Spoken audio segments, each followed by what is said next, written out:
Simply, I don't know. I've heard 2027, I've heard 2034. I hear stories of catastrophes. I hear stories of arrivals. They're just stories. I mean, how do you corroborate things like that? I mean, that's the problem I have with, for example, things like abductions and mutilations. Unless I'm there to see it, how do you prove this stuff? So if somebody says to me, as has been said to me, that 2027 is going to be a big year, and then later on I hear 2034 is going to be a big year, frankly, I don't know. I mean, I really have no idea.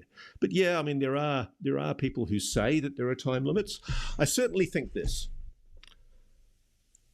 I think the NIH, whatever it is prodding humanity's awareness of itself. And I think that the so-called drones are part of that. Not all of it, but part of that.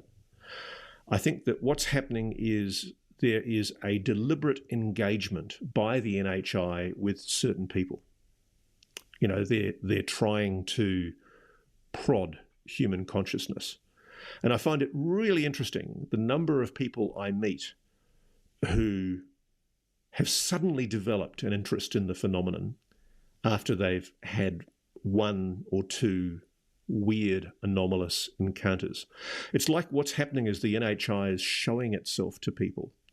I mean, I think I've told this story before, but I had an Australian cabinet minister, very, very senior cabinet minister and a very senior portfolio, contacted me and told me about his incredible UAP sighting, which happened in a very public area.